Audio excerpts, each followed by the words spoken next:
নমস্কাৰ আপোনালোক সকলোকে পুনৰবাৰ স্বাগতম নাজমাই মছজিদ বন্ধুসকল পলকতে চাওক আজি সন্ধিয়াৰ 7টা গুৰুত্বপূৰ্ণ খবৰ। প্ৰথমটো খবৰ, আজি 3 বছৰ সম্পূৰ্ণ হল হিমন্ত বিশ্ব শৰ্মা চৰকাৰৰ।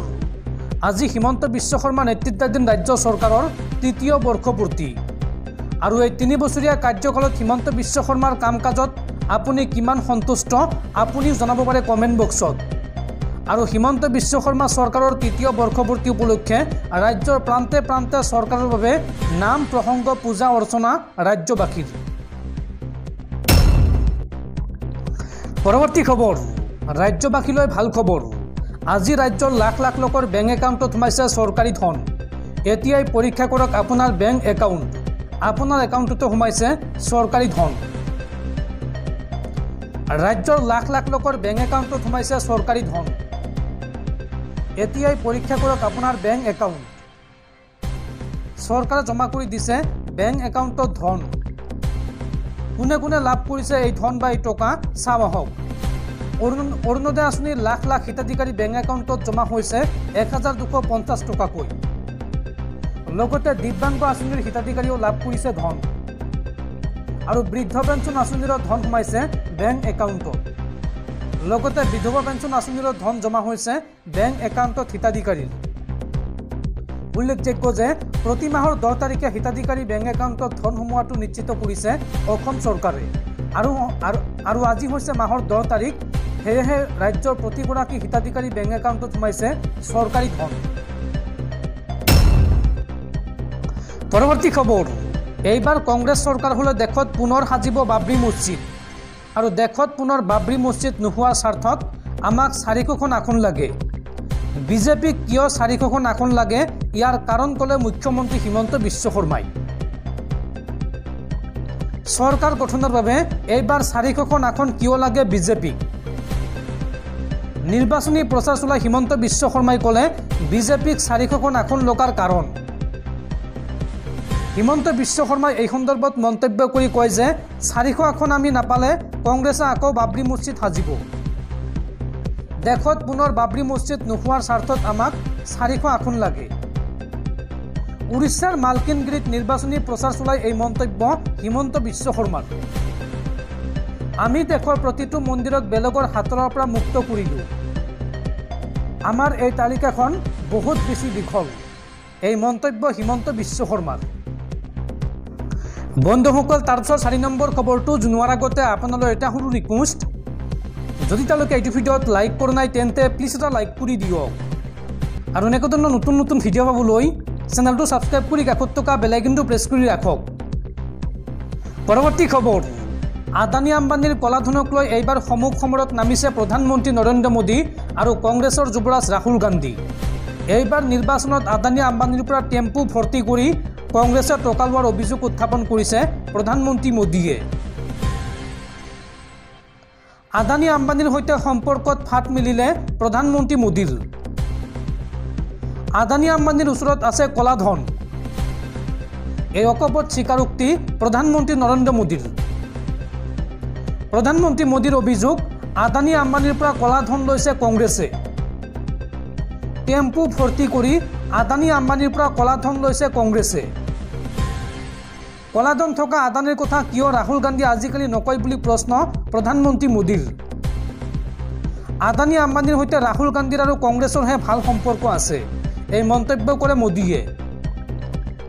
যোৱা 5 বছৰে সেইবাবে ৰাহুল গান্ধীয়ে কেৱল আদানী আম্বানীৰ কথাই কৈ থাকিল। কিন্তু নিৰ্বাচনৰ দিন ঘোষণা কৰা হ'ল তেতিয়াই ৰাহুল গান্ধীয়ে আদানী আম্বানীৰ বিৰুদ্ধে কথা কোৱা বন্ধ কৰিলে। প্ৰধানমন্ত্ৰী নৰেন্দ্ৰ মোদীৰ এই মন্তব্যৰ পিছতেই এতিয়া দেশজুৰি প্ৰতিক্ৰিয়া। আনহাতে প্ৰধানমন্ত্ৰী নৰেন্দ্ৰ মোদীৰ এই অভিযোগৰ প্ৰত্যুত্তৰ দিছে কংগ্ৰেছ নেতা ৰাহুল গান্ধীয়ে। ৰাহুল গান্ধীয়ে এই সন্দৰ্ভত কয় যে প্ৰধানমন্ত্ৰী নৰেন্দ্ৰ মোদী ডাঙৰীয়া, আপুনি ভয় কৰিলে নেকি? আদানী আম্বানীয়ে টেম্পুত পইচা দিয়ে নেকি? এয়া আপোনাৰ নিজৰ অভিজ্ঞতা নেকি মোদীজী? এই প্ৰশ্ন ৰাহুল গান্ধীৰ। ৰাহুল গান্ধীয়ে লগতে কয় যে যদি আমি টকা লৈছোঁ তেন্তে আমাৰ বিৰুদ্ধে ইডি CBI লগাই তদন্ত কৰাওক। এই হুংকাৰ কংগ্ৰেছৰ যুৱৰাজ ৰাহুল গান্ধীৰ। পৰৱৰ্তী খবৰ 6 মাহৰ অন্তত অব্যাহত খোল খালে কেদাৰনাথ ধামৰ দুৱাৰ দেশ বিদেশৰ ভক্তৰ সমাগমৰে উখল মাখল দেৱভূমি ভক্তৰ বাবে খোল খালে কেদাৰনাথ ধামৰ দুৱাৰ 6 মাহৰ অন্তত খোল খালে কেদাৰনাথৰ দুৱাৰ আজি পুৱা 7 বজাত মাংগলিক পৰ্বৰে খোল খালে দুৱাৰ 6 মাহৰ বাবে ভক্তৰ বাবে খোলা থাকিব কেদাৰনাথ দেশ বিদেশৰ বিভিন্ন প্ৰান্তৰ ভক্তৰে ভৰি পৰিছে কেদাৰনাথ ধাম উত্তৰাখণ্ডৰ হৰিদ্বাৰ ষ্টেচন দেৰাদুন বিমানবন্দৰত পৰ্যটকৰ ভিৰ আৰু উত্তৰাখণ্ড চৰকাৰে গঢ়ি তুলিছে সকলো ব্যৱস্থা দুৱাৰ মুকলিৰ পূৰ্বে ফুলৰে সজাই তোলা হৈছে মন্দিৰ চৌহদ পৰৱৰ্তী খবৰ ৰাজ্যৰ প্ৰাক্তন শিক্ষামন্ত্ৰী তথা ৰাজমন্ত্ৰী থানেশ্বৰ বৰা গুৰুতৰভাৱে অসুস্থ ততাতৈয়াকৈ হাস্পতালত ভৰ্তি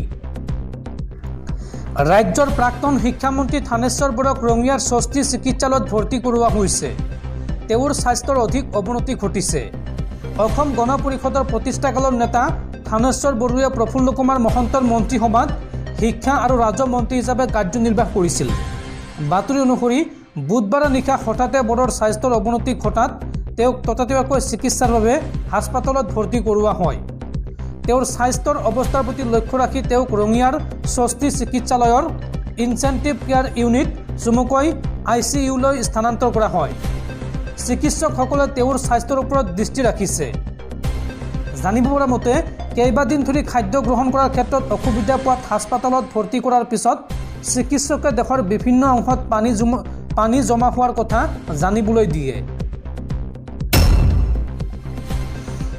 পৰৱৰ্তী খবৰ UPI ব্যৱহাৰৰ ফলত দেশত বৃদ্ধি হৈছে মানুহৰ ব্যয় আৰু প্ৰভাৱ পৰিছে বাজেটত শেহতীয়া সমীক্ষাত প্ৰকাশ পাইছে এই তথ্য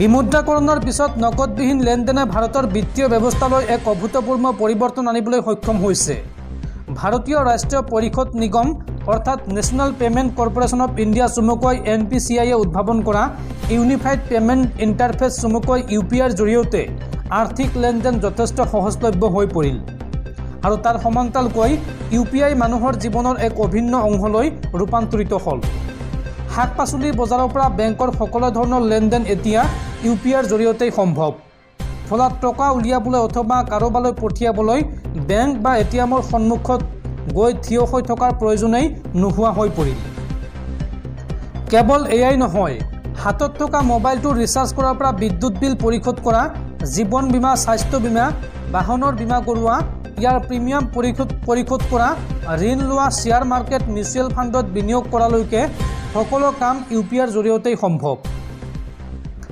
UPIৰ এনে সহজলভ্যতা আৰু সুবিধা প্ৰদানৰ বিষয়টোৰ লগত সংগতি ৰাখিয়েই শেহতীয়াকৈ Indraprastha institute of information technology দিল্লীৰ শিক্ষাৰ্থীয়ে এক সমীক্ষা চলাইছিল এই সমীক্ষাৰ জৰিয়তে ভাৰতীয় ব্যৱহাৰকাৰীসকলৰ মাজত ব্যক্তিগত স্তৰত UPIয়ে ব্যয়ৰ ক্ষেত্ৰত কিদৰে প্ৰভাৱ পেলাইছে সেই সন্দৰ্ভত অধ্যয়ন কৰা হৈছিল বিভিন্ন শ্ৰেণীৰ 235 জন ব্যক্তিক সামৰি কৰা এই সমীক্ষাত তেওঁলোকক কেতবোৰ প্ৰশ্ন কৰা হৈছিল সমীক্ষাতে 75% লোকে UPIৰ বাবে তেওঁলোকৰ ব্যয় বৃদ্ধি হোৱা বুলি মানি লৈছে আৰু মাত্ৰ 7% লোকেহে ব্যয় হ্ৰাস হোৱাৰ ইংগিত প্ৰদান কৰিছে কিন্তু তাৎপৰ্যপূৰ্ণভাৱে এই সমীক্ষাত 91.5% লোকে UPI ব্যৱহাৰত আত্মসন্তুষ্টি প্ৰকাশ কৰিছে আৰু 95.2% ব্যৱহাৰকাৰীয়ে UPIৰ জৰিয়তে ধন পৰিশোধ কৰাটো সুবিধাজনক হৈ পৰা বুলি উত্তৰ দিছে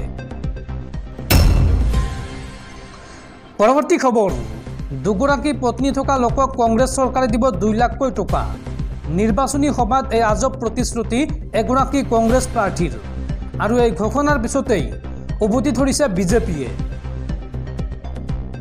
মহিলালৈ পুনৰ লাখ লাখ টকা ঘোষণা কংগ্ৰেছৰ এইবাৰ দুগৰাকী পত্নী থকা লোকক কংগ্ৰেছে দিব 2 লাখকৈ টকা নিৰ্বাচনী প্ৰচাৰ সভাত কংগ্ৰেছ প্ৰাৰ্থীৰ এই আজব প্ৰতিশ্ৰুতি প্ৰতিগৰাকী দৰিদ্ৰ মহিলাক প্ৰদান কৰিব 1 লাখকৈ টকা মহালক্ষ্মী আঁচনিৰ অধীনত কংগ্ৰেছে দিব এই ধনৰাশি পোনপটীয়াকৈ দৰিদ্ৰ মহিলাৰ বেংক একাউণ্টত সোমাব এই ধন আৰু যাৰ থাকিব দুগৰাকী পত্নী তেনেলোকে লাভ কৰিব 2 লাখকৈ টকা কংগ্ৰেছ শাসনলৈ আহিলেই পূৰণ কৰিব এই প্ৰতিশ্ৰুতি মধ্যপ্ৰদেশৰ কংগ্ৰেছ প্ৰাৰ্থী কান্তিলাল ভুৰিয়াৰ এই ঘোষণা।